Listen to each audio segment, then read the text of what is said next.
Welcome to Coast Vue, the show that every single day celebrates the men and women who are making coastal Mississippi such a great place to live, work, and play. Hey, listen, today in the second half of this show, we're going to talk with Louis Skrmetta from the Ship Island Excursions. He's a captain there, obviously, but also the chief operating officer of this multi-generational business. We'll get the latest. I think he's going to tell us business is really good because the salinity's up, the water's clear out at the islands, especially at Ship Island, and people are really enjoying themselves. And I love checking in with Louis. He's such a dedicated tourism leader, and the contribution that the Ship Island Excursion operation has paid to the attractions community of coastal Mississippi in the tourism realm has been incredibly important over a bunch of years. Great guy, good friend. Look forward to having that conversation with him. Now let's turn over. I always enjoy my conversation with Senator Jeremy England. He's a Republican from District 51 in Jackson County, and someone I really admire. We both like to read a bunch and pay attention to current events, so I never know where the conversation is going to go. But without any further ado, let me welcome my friend Jeremy back to the conversation. How you doing, buddy? Hey, doing good, Ricky. And look, I appreciate you having me on, and I always appreciate your compliments and look forward to our conversations when we get to have them. Yeah, I had the opportunity recently to have lunch with Delbert Hosemann, the lieutenant governor, you know well, but just so people who may not know who I'm talking about. And we had a really good visit. We talked a lot about the Conservation Trust Fund that was passed this year and next step with it, and just in general, just talked about things. And he had he cares deeply about the coast. And he especially is high on the delegation here from coastal Mississippi, and had a terrific visit with him. But he also nominated you to go to Charlottesville to a Darden School program, and I was really pleased to see that you went and that you were highly engaged in that effort. Tell me a little bit more about that. Yeah. So look, I was very excited that the lieutenant governor nominated him for that. It was the Emerging Legislative Leaders Foundation, which meets once a year. They meet there in Charlottesville at the Darden School on UVA campus, and it was a chance to get to meet other legislators from across the country. And it's a bipartisan group, and we got to kind of share ideas of what's going on in our state, and the focus of the group was really kind of how to move the needle right now in a very tough political environment that we find ourselves in, how to kind of step back from these wedge issues and get away from what David Brooks has called or Arthur Brooks called the culture of contempt that we find ourselves in, because it's very interesting to hear other people find themselves in the same situations where folks are just wanting to throw punches and jab at each other rather than do what's best for the people and do what we've been elected to do. And it was very refreshing to get to meet with folks like that.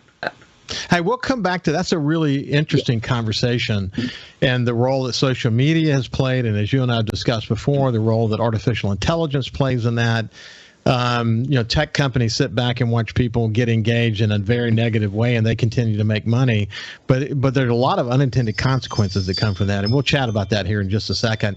And I mentioned to you out the air, I've actually had the opportunity to spend some time in Charlottesville in publisher meetings. I was always involved in publisher organizations when I was a publisher of newspapers, and Charlottesville was a popular place to go for a lot of reasons. It's a great place to visit. University of Virginia is there. Of course, Thomas Jefferson is the father of the University of Virginia. Monticello is there.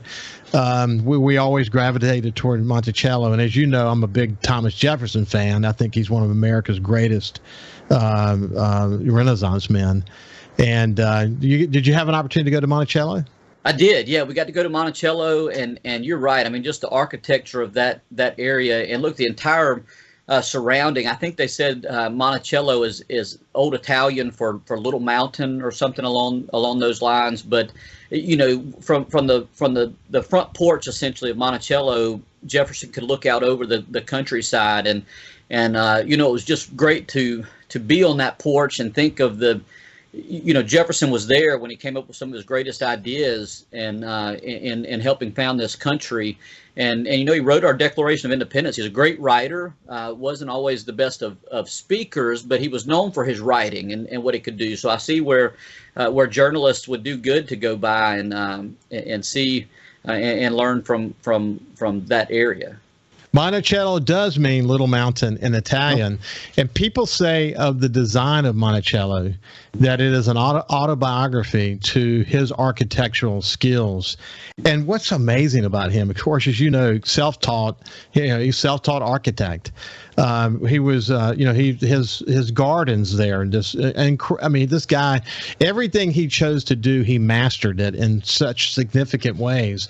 And to think, you're a fan, you're a historian, you're a fan of John Adams and George Washington and Thomas Jefferson, but to sit in that place and to understand, here's a man that was influenced by John Adams and George Washington, all these others who penned this incredible, important document for American colonists and the way they wanted to get away from the Kingdom of Great Britain. And then, the story goes on, but to go there to see where 3 generations of his family lived in Monticello and how they lived and his commitment and what he did during the day, which is read and write every single day. That's what he did, read and write. And he was a creature of habit.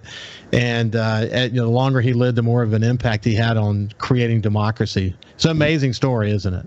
Oh, it is. And to see his desk and his library there, where he wrote so many letters to, John Jay and James Monroe and John Adams and all these folks that, and I was having a conversation with somebody just this morning on the phone and mentioned, I can't remember what brought up Jefferson and the founding fathers, but to have that group of men in one place at one time where they could found this great country, to not look at that and understand the hand of God had something to do with that is just incredible. Because we look back at, you look back at Plato and Socrates and Aristotle and all these guys, and they lived a long time ago, and they didn't all necessarily live at the same time. And we had a large group of men, more than a handful of men together there that were able to found America, found a great country.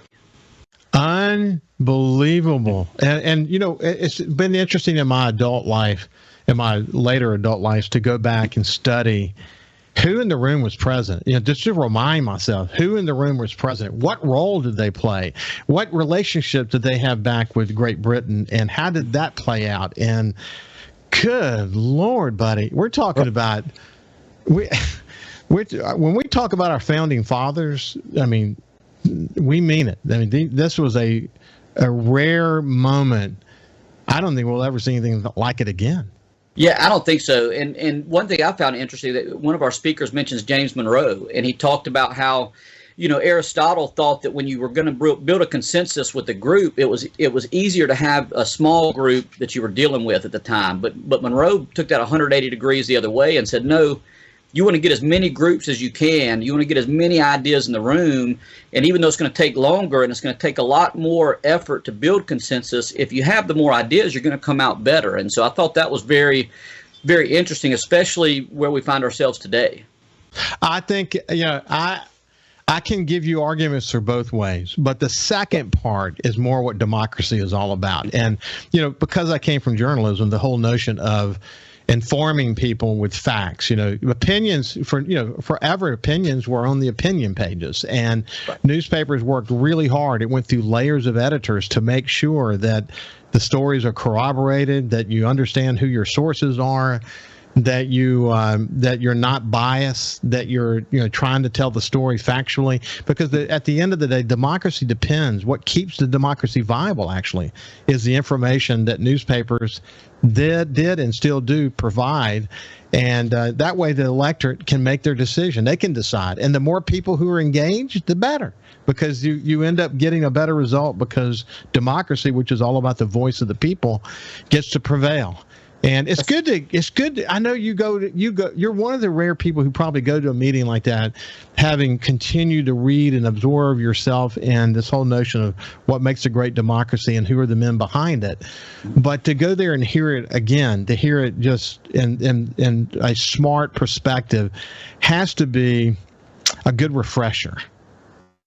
Yeah, it was great. Look, we had dinner underneath the rotunda one night, and they talked about how rare that is. And just to sit in there, and we heard from the gentleman that talked to us that night was from the National Center for Civil Discourse, and he talked about John Adams and Thomas Jefferson, how they had such a heated debate and a rivalry between them on the ideas of where the country should go and how things should happen. You know, Adams being a big man on the law and on a written constitution at last, and Thomas Jefferson having said that, you know, the world belongs to the living, right? So he believed in things moving forward, and they got in very heated debates, but neither one of them ever disrespected the other's opinion. You know, they knew that they both brought something to the table, and they had about 10 years where they didn't even speak, but they came back together and really worked it out. Ended up dying on the same day, and you know, 50 years to the day after the Declaration of Independence was signed. Again, just to not see the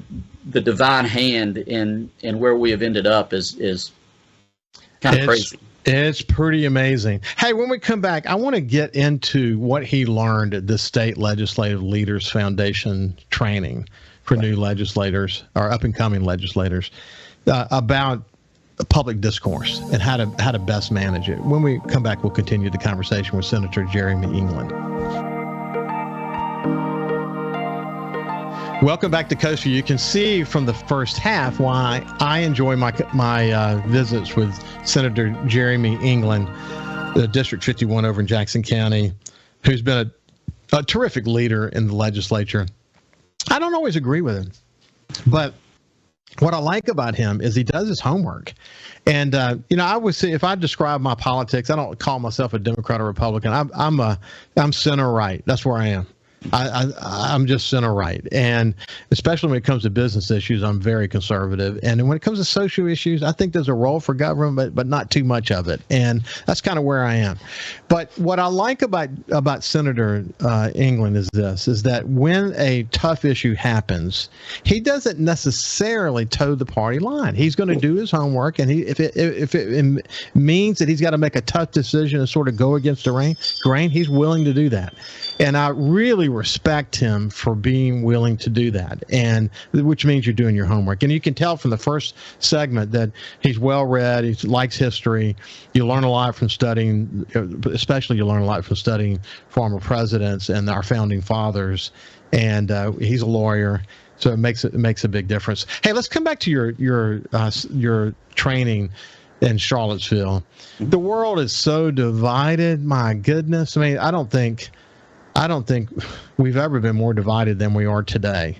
And there are a lot of reasons for that. I think social media certainly has played a role. Cable news has played a role in that. How do we overcome it? How do we get people where they will not just wake up in the morning and see what they need to think today on Facebook, but instead maybe do a little bit of their homework and engage in somewhere in the middle? Because most studies show that most Americans, whether it's center left or center right, are somewhere in the middle. Most Americans are, and they want politicians to get along. Is that what you heard as well when you were in Charlottesville? It is, Ricky, and you know, the one thing that interests me is we talked about how, you know, these big wedge issues that really divide us and get us to, instead of coming together, it drives us into our corners and fight. And we talked about how our brain, the chemicals that get produced in our brain when we're upset and we're angry are the same types that you know, narcotics and drugs will play on, and you get addicted to that. And so that's a tough thing that we face right now is getting back away from that. Where we watch our national news shows, whatever's our favorite. We've got social media that creates algorithms that puts us into, you know, basically, you know, Plato had the allegory of the cave. It puts us into our cave, right? And we only hear and see what we want to see. And it makes us angry at the other side. It makes us cheer for our side, and nothing gets done for that. So it's it's like fighting folks to understand they've got an addiction when they don't understand that that's their addiction, is to the divisiveness and to this culture that we have now. And a big part of the program was how do we as leaders lead, you know, in this Republican form, this republic form of democracy that we have. How do we get back to moving the needle? when nobody wants to debate. And I'll point out this, Ricky, one thing that was important, because when you hear that, folks on the Republican side think, oh, well, he's going to go off and do what the Democrats want. On the Democrat side, they think, oh, well, this guy's, moving to the right and wanting to just be more Republican. You don't let go of your principles. Jefferson, we talked about Jefferson and Adams. You don't let go of your principles. You don't let go of what's important to you. You just find that ground where you can move and make things happen and make the country a better place and build consensus. And we've got to do that.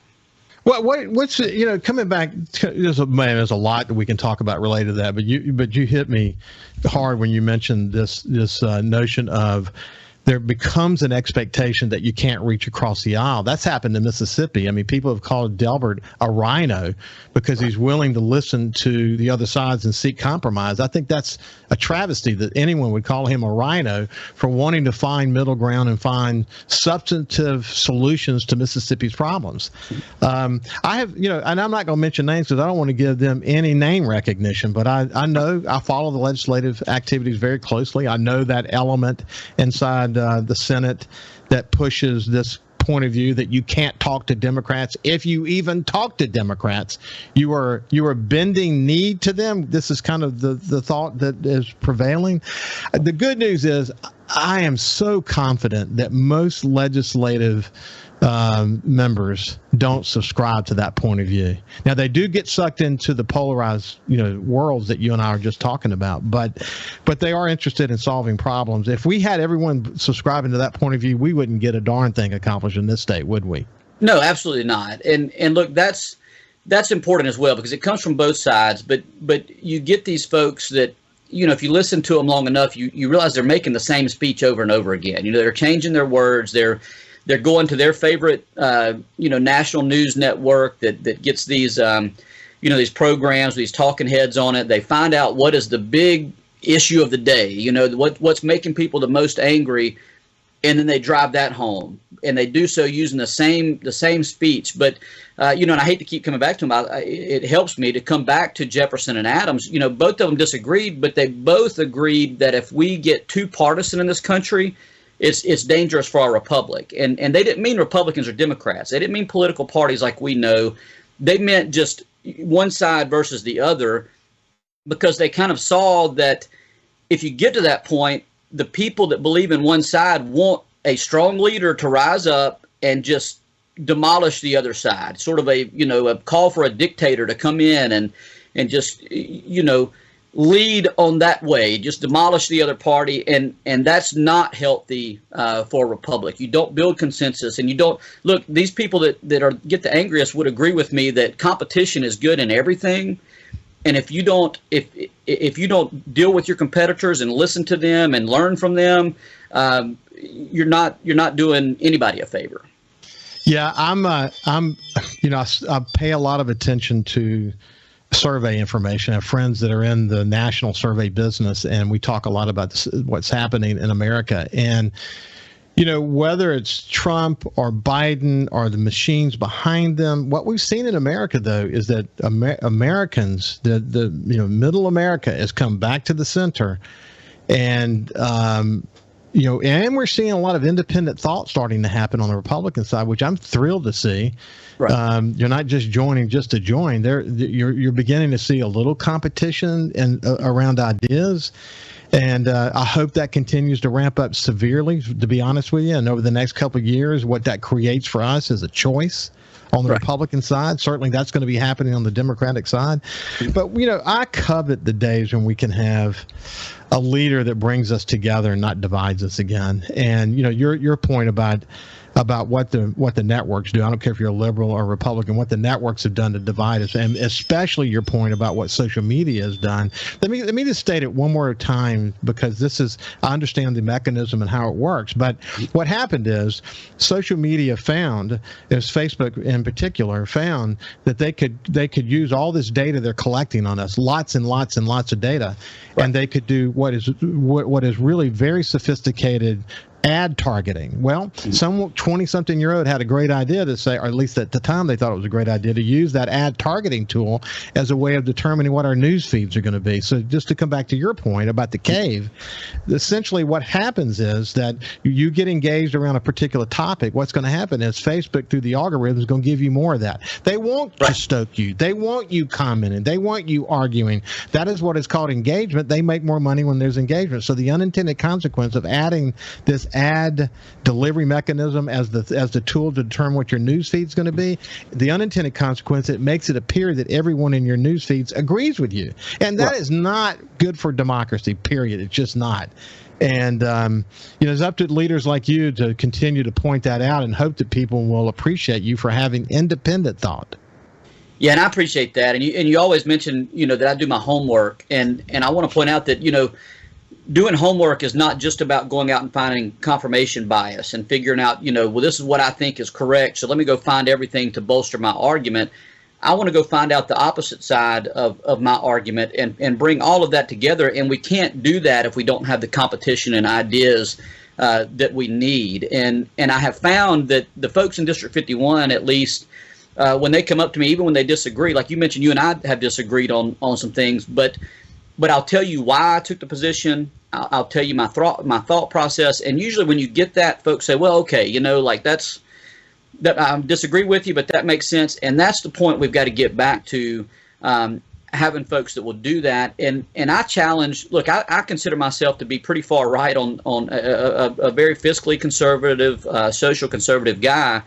But I don't say that in a way that I want to fight with everybody else. I'm not up there to fight. I'm there to share my ideas. I'm there to challenge my own ideas as much as I challenge everybody else's, and to try to find a way that we can have a system that works for everybody. And that's one thing that I want to point out before we finish talking, Ricky, about the program that I went to.